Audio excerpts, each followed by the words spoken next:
मतलब आपने कभी सुना है इस तरह की बातें कि नाखून अंदर घुस गया, गोश्त के नाखून अंदर घुस गया, अब वो बंदा तड़प गया।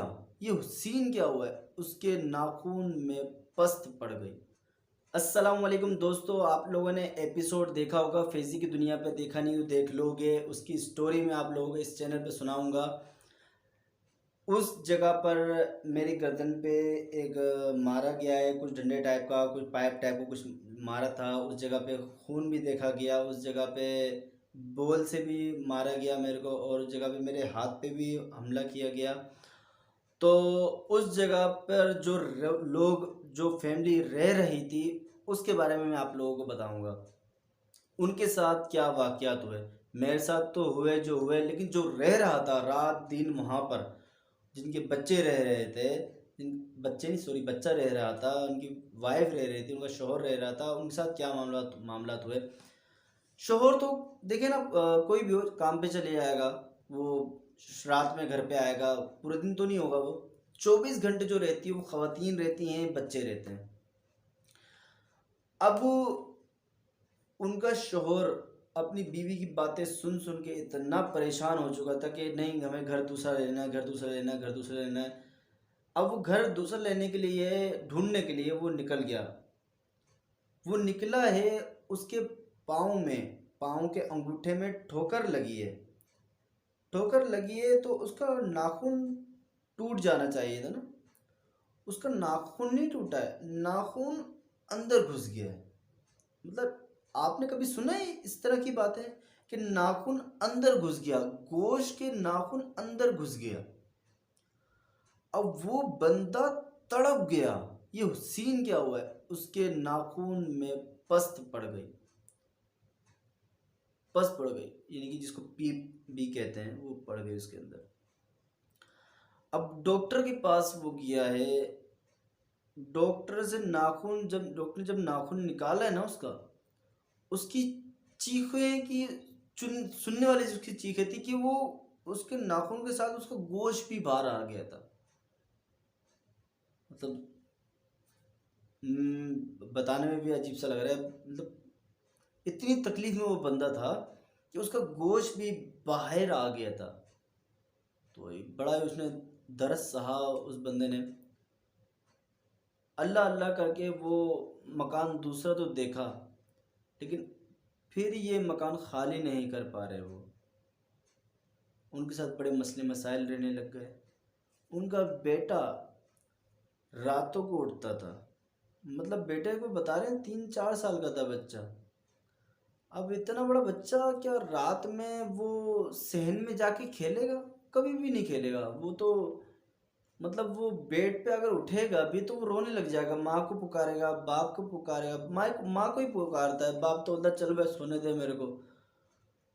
तो वो सहन में जाके खेलता था वो, और अजीब अजीब से हरकतें करता था।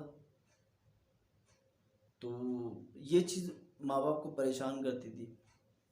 आप लोगों ने देखा होगा कि दीवार के ऊपर कुछ लिखा हुआ था, SSS, इस तरह की चीज़ें, और बुकदनुमा टाइप की चीज़ें बनाई गई।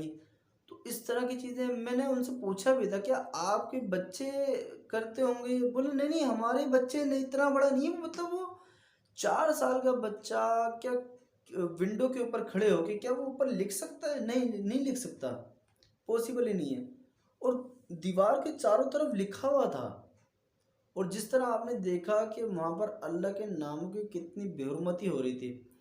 तो ये मैंने जितनी भी लोकेशनें करी थी, उनमें से मैं सबसे ज़्यादा घटिया लोकेशन में इसको बोलूँगा जहाँ पर अल्लाह के नाम की बेहुरमती हो रही थी। और ये ऐसा नहीं था कि मकान जो ज़मीन के ऊपर नहीं था, ये मकान फर्स्ट फ्लोर का था, या हाँ फर्स्ट फ्लोर का था ये तकरीबन। तो लेकिन मुझे इतनी गंदगी इसके अंदर नज़र आ रही थी, मुझे ऐसा लग रहा था ये कोई तहखाना है, मैं तहखाने में आया हूँ। इतनी गंदगी। और क्योंकि मैं यहाँ पर किस्सा 4 रातों का करने के लिए गया हुआ था। अब वो किस्सा 4 रातों का मैं क्या करता, मैं जॉब से गया वहाँ पर मैंने फैज़ी हॉरर ब्लॉग के इस चैनल के लिए मैं शूट किया कि मैं पहला जो लोकेशन की विज़िट जो है मैं इस चैनल पे डाल दूँगा।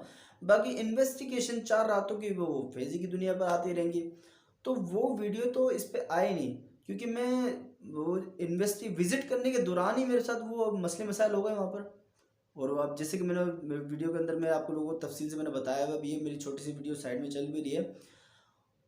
सबसे बड़ा मसला ये हुआ वहाँ पर कि आधे घंटा या 28 मिनट की रिकॉर्डिंग के दौरान कोई एक लफ्ज़ तो ऐसा हो जिसमें मेरी आवाज़ आई हो, या कुछ भी ठक ठुक करके कुछ तो आवाज़ रिकॉर्ड हुई हो, कोई आवाज़ रिकॉर्ड ही नहीं हुई। मतलब ये कैसे मुमकिन है? होती है, वीडियो करप्ट हो जाती है मेरी, लेकिन इस तरह का सीन मेरे साथ पहली बार हुआ। और मेरे से गलती ये भी हुई थी कि अब नसीहत हासिल हो गई। गलती मुझसे ये हुई थी कि मेरे को थोड़ी सी वीडियो बना के ना आवाज़ चेक कर लेनी चाहिए थी कि आवाज़ रिकॉर्ड हो रही है नहीं हो रही, क्योंकि आज तक कभी इस तरह के सीन हुआ नहीं है। सैकड़ों वीडियो बना दिए को, कभी इस तरह के सीन नहीं हुआ कि आवाज़ रिकॉर्ड ना हुई हो। तो ये है कि अब नसीहत हासिल हो गई कि अब शुरू की थोड़ी सी वीडियो बना के ना आवाज़ में चेक कर लिया करूँगा कि आवाज़ रिकॉर्ड हो रही है नहीं हो रही है। तो खैर, ये यहाँ की कुछ स्टोरी थी, लेकिन उनकी वाइफ को कोई नुकसान नहीं हुआ, उनके बच्चे को भी कोई नुकसान नहीं हुआ। हाँ, जब भी उनका ये कहना था, जब भी हम लोग ये कहते थे ना कि भाई मकान खाली करो और मकान दूसरा ढूंढो, उनकी वाइफ की तबीयत ख़राब हो जाती थी, बुखार हो जाता था, कुछ भी हो जाता था। लेकिन वो बड़ी मुश्किलों से उन्होंने कहा कि अल्लाह के करम से अब हम ये मकान खाली कर चुके हैं। तो ये एक बहुत बड़ी चीज़ थी उनके लिए, वो सुकून में आ गए। मैंने कहा अब कैसे रह रहे हैं आप? कहा भाई अल्लाह का बड़ा करम है, अब बड़े हम सुकून में, अल्लाह का शुक्र है, फर्स्ट क्लास है। तो वहाँ पर मैं करके आया, मेरे साथ हुए, लेकिन अब मैं किस्सा चाह रहा तो नहीं कर सकता। बाकी बातें मैंने फिज़िक्स की दुनिया में बता चुका हूँ एपिसोड के अंदर ही, तो मैं बार बार नहीं बता पाऊँगा, आपका लोगों का टाइम ज़ाया होगा। तो दोनों चैनलों को सब्सक्राइब कर लें और बेल आइकन को लाजमी प्रेस किया कीजिए। जो नए आने वाले हैं उनसे गुजारिश है, और प्यारे साथों से प्यारा सा कमेंट कर देना। अपना ख्याल रखें और हमारे चैनल का भी। अल्लाह हाफिज़।